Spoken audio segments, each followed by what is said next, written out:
If you're going to do it right now, you need to be prepared to make company driver pay for probably another year or so. So at the new authority, you don't have access to many load boards as well. And if you lose those mega brokers because of, you're showing up late or doing weird stuff, you're done. Tim, thank you so much for joining us on This Week in Trucking. This is the podcast where we talk to real trucking professionals about their businesses and learn what it takes to do well in this industry.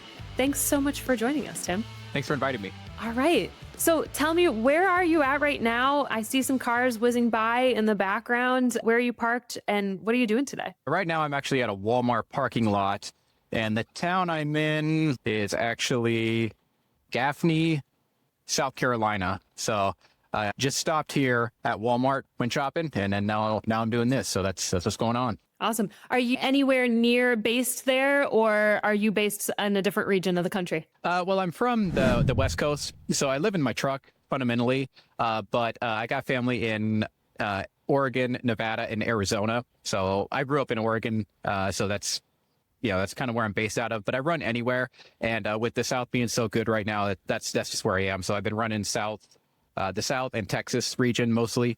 But when I go home, which I will do probably next month, I will be going to the West Coast. So I'm based out of the West Coast fundamentally. Gotcha. And tell me a little bit about what got you into trucking in the first place. I actually got in during COVID. I was Ubering in Vegas, actually. So I got out of the military and then I went to Vegas. I was doing the GI Bill college thing, all that good stuff. Obviously, COVID hit and I was like, oh, okay, that shut down everything. And then just decided, kind of interested in truck driving. So COVID, the freight market was on fire. Truck drivers were hiring, or trucking companies were hiring anyone, basically. So I'm like, all right, I'll give it a shot. So that's pretty much how I did it. I drove for about 3 months, took some time off because the first 3 months were extremely difficult. So I just kind of went back to Ubering there for a little bit, and then took that time off, came back, and then ever since then, pretty much been doing it nonstop for about 3.5 years straight now, something like that. And that's pretty much got me into it. I just figured I'd give it a shot, and here we are. Yeah, why not, right? And especially in that time when the market was really hot. Tell me about how you started your own business. What made you want to strike out with your own authority? Well, once I realized I liked trucking, I decided, I'm going to keep going with it. And just being the guy I am, I was like, okay, I'm not just going to stick to company driver. I'm going to go owner operator and then maybe get my own authority. And then in the next step, maybe start my own fleet. So that's what I decided to do. And that's what we're doing right now. Tell me about your business. How many trucks are you running right now? What kind of equipment do you run? What kind of loads do you run? I'm an owner operator. So I just got one truck, one dry van. So it's just me right now. So I'm just running this right now. My authority is only about 4 months old at this point. So it's very new. And planning on running just myself for at least another year or so. Just keep it that way. Just keep it simple. Just, learn the ropes a little bit better, just running my own authority. That's pretty much it. I run anywhere in the lower 48 and pretty much it. Again, I live in the truck, so that's helpful, very helpful. So I can just run constantly. And then when I need to go visit family, I just go visit family. And that's pretty much what I'm doing. Just one truck, one trailer, and one driver, me. Awesome. Well, I think that's how a lot of people start, right? In being company driver, then striking out on their own. So a lot of what we see in the media, a lot on social media, is people bragging about how much money they can make in a week. So this was really popular in COVID. You'll remember people posting about making $10,000 a month or $20,000 in a month with just one box truck or one, whatever kind of equipment they had. There's a lot of people talking about how much money they could make without talking about how much it costs to actually run the operation. And so because at Bobtail, we do financial services for trucking companies, we need our clients to stay financially sustainable in order for us to keep our business. And for us to stay in business, it's better if they can stay in business and be profitable. We wanted to share the other side of it. Like, yeah, you can make a lot of money in trucking, but there's also a lot of costs that come with it. And you need to know how to manage those costs in order to be profitable. So that's why we started this. So do you mind if I ask you some questions about the numbers of how much you're bringing in and how much it costs to run your operation? Yeah, of course. Go ahead. Let's do it. So I usually use a tool called a trucker calculator. All right. So let's do a week. How many miles do you usually run in a week? I'm averaging 2,549 miles. All right. I love the precision. How many days a week do you work on average? Basically every week. I mean, I do a reset. I've taken very few days off, so you can say 6 days a week. Yeah, let's do on average, right? Because you're going to have to take a reset anyway. It'll probably average out to 6 days a week. Yeah. Tell me what you're bringing in on average in terms of revenue. In terms of revenue, average per week, including days off, is 4,500. All right. And that is 177 per mile on average. Does that sound right? Yeah, mine is 177 exactly. Yeah. Cool. Tell me about your truck. What kind of truck do you have, and do you own it outright or did you finance it? I own my truck outright. It's a 2020 Freightliner Cascadia, 70-inch sleeper, pretty standard vehicle. And you bought that with cash? Yes. How much did that set you back? Yeah. It was $60,000 when I bought it. Oh, wow. And that was 2 years ago that you bought it? Yeah. Yeah. Wow.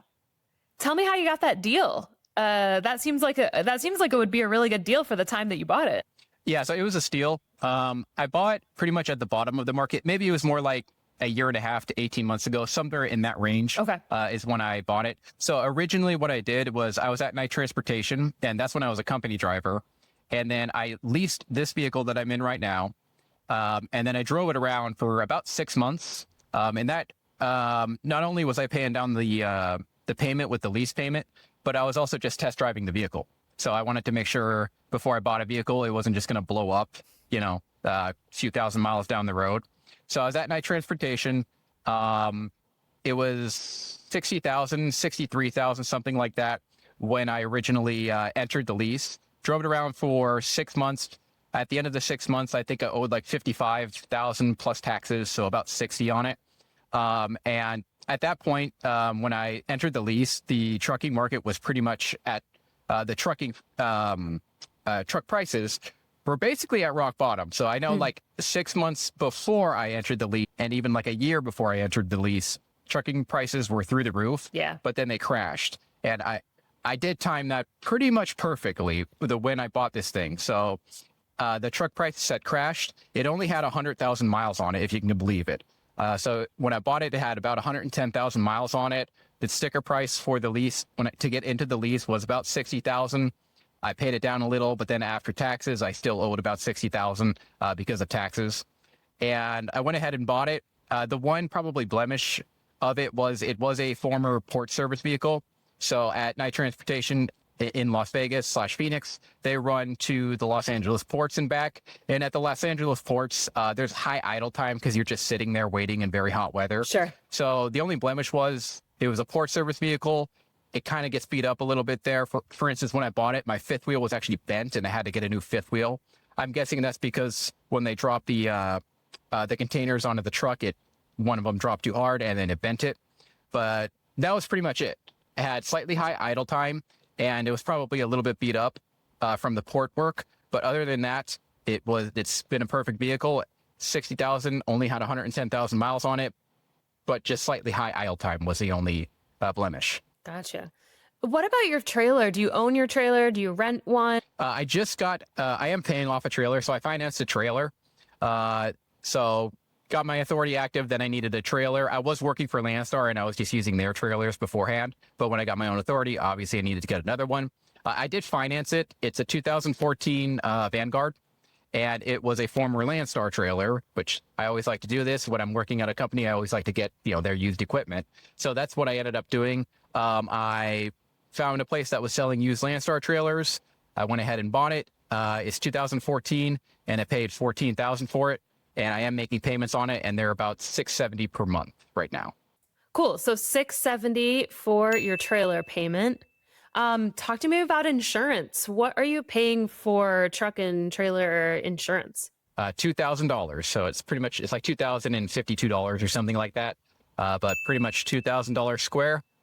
And yeah, that's what I'm paying.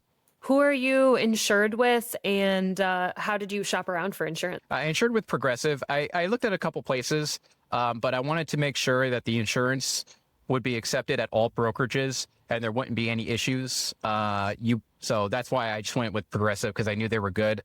Some insurance companies don't work with certain brokers. For instance, OOIDA has insurance, and I did consider them, but they're currently suing Landstar. So I wanted to haul for Landstar, so I didn't want to do something like that. And then some insurance companies don't have like a proper rating. Maybe they just don't have enough capital to be like a A++ rated insurance company. Yeah. So there were some other insurance companies out there, but I'm like, I'm just going to go with Progressive. A, they work with new carriers. B, they will not be, they don't have any issues working with brokers. So that's why I'm just going to go with them. And then tell me about what your insurance covers. That's auto liability and cargo insurance. Do you have other policies on top of that? No, just the basic $1 million of cargo and the $100,000 of liability, or maybe what I might be reversing those. But Yeah, the basic that's the other way around. 1 million, and then other way around. Sorry, 1 million and 100,000, just basic insurance that allows me to work with the brokers, and that's about it. And that's what I got. Cool.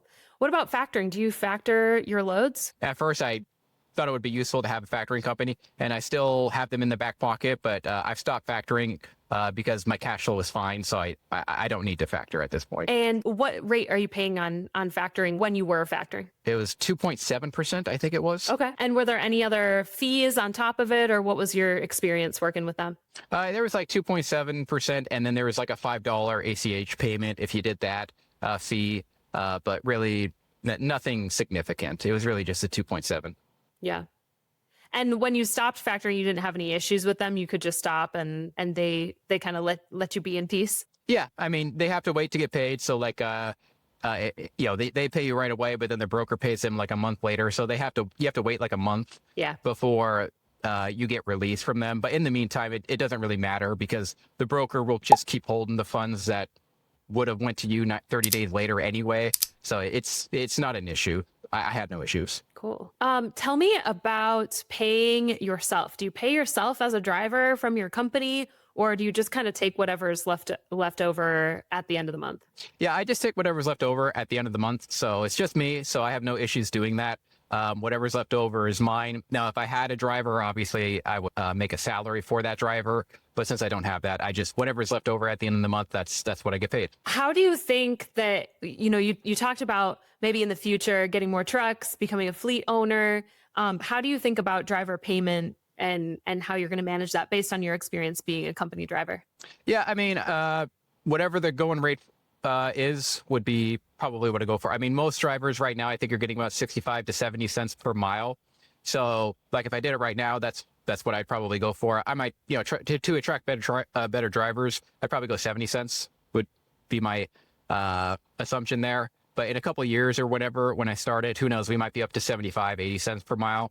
So I would probably go slightly above what the going rate was just to attract a better driver. And that is what I would go for in terms of hiring a driver. Nice. Talk to me about fuel. So we've kind of gone over all of our expenses, the fixed expenses, but fuel is a huge variable expense depending on how many miles you run and where you're going and how heavy your loads are, all of that. So do you have an idea of how many gallons you use? So I burned 3,300 gallons in 11 weeks. Yeah. So it does 8.5 miles to the gallon. Does that sound right to you? It's probably closer to 8.1 to 8 or something like that. Okay. And so how much do those 300 gallons cost you? I'm averaging $3.22 per gallon. All right. So 322 times 300, we got 966. What about tolls? It sounds like right now you're probably in a region that doesn't have a lot of tolls, right? The South doesn't have a lot of toll roads. Yeah, I do run a little bit through the tolls. So Dallas, Texas, Houston, and Illinois, they got some tolls up there, but it's not too significant. I'm avoiding the 80 across Ohio and Pennsylvania and stuff like that because it's kind of expensive. But I think on average, I'm averaging probably $50 a month in tolls and stuff like or $50 a week in tolls and stuff like that. So it's not too significant, but I do run them from time to time. Okay. And what about maintenance? The cost of maintenance has gone up so much just because of labor. Do you have a certain amount that you set aside every month or every week for maintenance? I don't set aside it for maintenance specifically. I keep just a pool of money in the bank account And then that's what I use for fuel maintenance and everything. That's just sort of how I look at it. Some guys have it like segmented. I just know it. There's a pool of money, and that's what I cap from when I need a maintenance issue or fuel or anything. So that's how I do it. Normally, last year I ran about 13 cents per mile in maintenance expenses. Right now, this year I've had just kind of a few maintenance expenses right in a row that have cost me quite a bit. So right now, my maintenance expenses have been $6,500 at 23 cents per mile, but that's not normal. Normally, it's about 13 cents per mile. I've just hit quite a few maintenance expenses right in a row at the beginning of the year. So it's a little bit skewed right now, but normally it's 13 cents per mile. And what about your ELD? What kind of system are you using for ELD and compliance? I have an OmniTrax. So when I left Landstar, they let me take the OmniTrax device with me. So it was already installed in my vehicle and I didn't have to pay anything. So I just kept using it. So I'm using OmniTrax and that runs me $37 a month. Okay. So almost negligible. I'm just going to put, $10 here. Sure. What about IFTA? Are you, you're going, OTR, interstate, you got to file those IFTA reports every quarter. Sounds like since you're pretty new with your new authority, maybe you haven't had to do it, or maybe you just did it for the first time in April. Yeah, I just did it in April and I ended up paying $126 in IFTA. So not very much. $40. Yeah. You said you live in your truck. What about parking? Do you have a budget for parking for your operation? I don't budget it. If I need to do it, I do it. So I've done it once this week already. So it was $25 at a TA. So $25 a week, usually something like that is pretty normal, usually once or twice per week. Awesome. Is there anything that we haven't touched on in terms of business expenses that you would want to shout out? Yeah, my APU payment is $450 a month. So that's probably something you should put in there. $100 a week. Okay, 110. Let's say. I mean, the only thing I'd mention would be like permits and whatnot, but I already did those at the beginning of the year. So my startup costs for like 18 grand, which is significant. But you just do it all at the front, you front load it, right? And then throughout the entire year, you pay it all off. But other than the DMV registration and permits, stuff like that, no. So on a weekly basis, that's pretty much how it goes. Some of those things I imagine are just things you have to start out with. And then others might be annual fees, right? Like UCR registration and getting all of that. Correct. All of that stuff updated on an annual basis. Doing your drug tests and all of that for the clearinghouse, all of those things you probably pay upfront at the beginning of the year. Right. Yeah. I will say that the way that you're thinking about these expenses is so streamlined, and we with other drivers and business owners that we have talked to, most of them have a truck payment.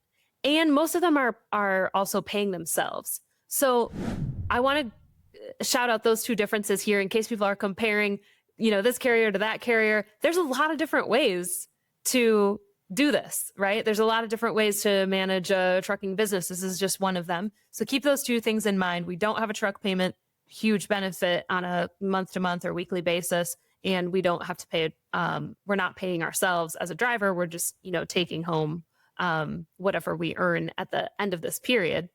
This is for a week-long period as well. With other operators, we've looked at a month. So just keep that in mind if you've been watching and following us for a while, that these numbers might look a little bit different. But in the end, what is the same across all of the exercises that we've done with trucking business owners is that we have a rate per mile and a cost per mile. It looks like you're averaging 177 per mile in terms of rate per mile, and then in terms of cost per mile, just under $1. Does anything about this, doesn't sound like any of this would surprise you since you have all of your numbers and you're tracking your numbers all the time. But how do you think this matches up with other people out there on the road? Yeah, I mean, in terms of those numbers, I think that's pretty much correct right there. I mean, that's about spot on. Now, other guys, I mean, it's hard to tell. It's easy to type in the comment section how you're making $4 a mile and bringing home, $250,000 a year. I have yet to actually see somebody post their numbers on that. So I'm very, very skeptical. And frankly, I just don't believe that unless you're doing like oversized heavy haul. You're specialized, you're hauling some sort of specialized equipment. For a dry van driver, owner, operator, I think that's pretty normal. And I get recognized from time to time from my YouTube channels, and some guys come up to me and say their numbers are about that, right? About what I'm posting right here. So I think that's pretty normal. And I would say right now in this market, that's about what you're going to get. It's a really bad market. So just keep that in mind. I mean, $1.77 per mile for an owner operator is not good. But that is pretty much what the market is paying right now. That's just the way it is. Yeah. And I think something that we have said on this channel before is, yes, the market's in a bad place right now, but that doesn't mean that you necessarily have to be in a bad place, right? One thing is how much money you're able to bring in. The other is how much you're able to save on your costs, right? So tell me a little bit about some of the strategies that you have tried or are using right now to keep those costs down. Well, I say the biggest cost saver you can do is have an APU. It certainly pays off. I mean, idling the engine between the fuel costs and the maintenance costs, it's probably about $5 an hour. So especially during the summer, when you're going to be idling that engine quite a bit, if you idle it all night versus having an APU, the APU doesn't cost much at all. It's probably like $1 an hour, if that, to idle the APU. Whereas idling your engine, let's say you idle it for 12 hours straight, that's about $50 a night. If you do that all summer, what is that, like $5,000 for July, August, September, or whatever? And, you idle it more than that throughout the year, of course. So number one cost saving thing I would say is get an APU. Even though they're expensive, they do pay off. We mentioned that fuel is one of the biggest variable expenses in a trucking operation. Are you using a fuel card, or do you get fuel discounts anywhere? Yeah, I use so my factoring company was OTR Solutions, and then they had a fuel card as well, OTR Solutions fuel card, and I get about 50 cents off, give or take, at the TAs and a bunch of other places. So that's what I've been using, and that certainly helps. And you need to have a fuel card. You need to have a fuel card. It's mandatory, so make sure you get one. Definitely want to get a good fuel card. And tell me a little bit about what your experience was earlier this year, starting your trucking business. What surprised you about the process trying to get your operation up and running? The biggest surprise is the cost. So I spent $18,000 to get my authority active. I was expecting 10. Wow. So it cost me $18,000, and it took longer than I thought. So I figured it would take a month to get everything together, get the paperwork and everything together, and about $10,000, and ended up taking 2 months and costing $18,000. So that was a huge one. Wow. And I personally made a whole video on that, on just startup costs and everything like that. And that was the number one thing I took away, was that it takes a lot longer than you think, and it costs a lot more. For instance, there was a 21-day waiting period. So you apply for your DOT number, and then you just have to wait 21 days. They just make you wait 21 days in case somebody protests you having a DOT number, which it's just some legal thing that needs to be done before you get it. So, that was a problem. And it also kind of cascaded a problem because you couldn't do anything without a DOT number. You can't get insurance, you can't get a fuel card, you can't get a pre-pass, you can't do anything. So you apply for it, and then you wait 21 days, and then you just wait. And I knew there was a 21-day waiting period, but I thought maybe I can, get some other stuff done during that 21 days.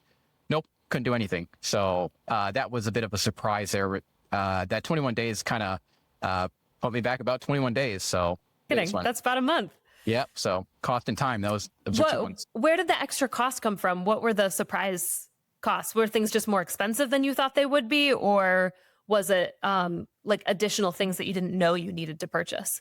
No, the biggest surprise was the insurance cost. So I was expecting maybe $1,000 to $1,500 for my insurance, and it ended up being $2,000. So that was quite a bit, roughly $1,000 more than I thought. And because the process took so long to get my authority active, I had to pay upfront 2 months, right? So you got to pay the first 2 months right up front. So there was an extra $2,000 because you pay the initial amount and then you pay 1 month up front. So I had to pay an extra $2,000 that I wasn't expecting. And then because the process took so long, I ended up eating another insurance bill. So it took 2 months. I was expecting it to take 1 month. I ended up eating another insurance bill. That was $4,000 that I wasn't necessarily expecting. So that was Right. mostly where it came from. And then there was some other smaller stuff like registering the truck at the DMV cost a little more than I thought. I ended up paying $2,500 to get the truck registered. I was expecting more like 1,000, and then the down payment on the trailer, that was a little bit more expensive than I expected. And there was some other small stuff here and there, stuff that costs a little bit more. But in reality, it was the insurance payments that kind of surprised me and jumped the price more than I thought it was going to. For sure. Is there any advice that you would give to people starting trucking businesses right now or in the future? What do you have to say to those folks? If you're going to do it right now, you need to be prepared to make company driver pay for probably another year or so.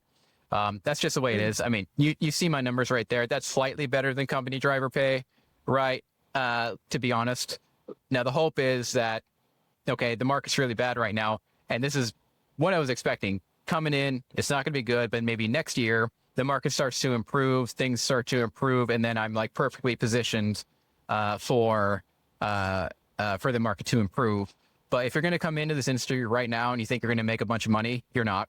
You are not going to make very much. You're going to make maybe a little bit more than company driver pay, but not much more. So you need to be in it for the, no pun intended, the long haul. You need to go for 1 year, 2 year, 3 years. And if you're just looking to come in, drive for a year or 6 months and then get out and think you're going to do well, you'd be better off staying as a company driver. Yeah, no kidding. I think that especially right now, the first 6 or 12 months of your business at this point needs to be focused on keeping a stellar safety score and just making a really, really good impression on the customers that you haul for. And if you can do those two things and at least, break even and pay your bills, that puts you in a really good position to then capitalize on the better times to come. We know this market is cyclical. It's always going to have its ups and downs. Right now, we're still kind of in that down period, hopefully creeping back up at this point. But those first couple of months, it's not about how much can I maximize my rate per mile in those first 6 to 12 months. It's really about safety and customer relationships. Yeah, I would tend to agree with that. If you're working, so as a new authority, you don't have access to many load boards as well. So there's a couple mega brokers out there who will work with you. And if you lose those mega brokers because of, you're showing up late or doing weird stuff, you're done. So yeah, that's a really good point. Make sure you're working with the brokers. You're being reasonable toward them because you kind of need them when you're new. Like you need them. So that's the way it is. So that's good. That's a very good point. Awesome. Hey, Tim, thank you so much for joining us on This Week in Trucking. This was really cool. You're so organized. You got all your numbers perfectly, your ducks in a row. So good for you. And I'm excited to share this out to our community. Thank you for having me on. All right. Drive safe, everybody.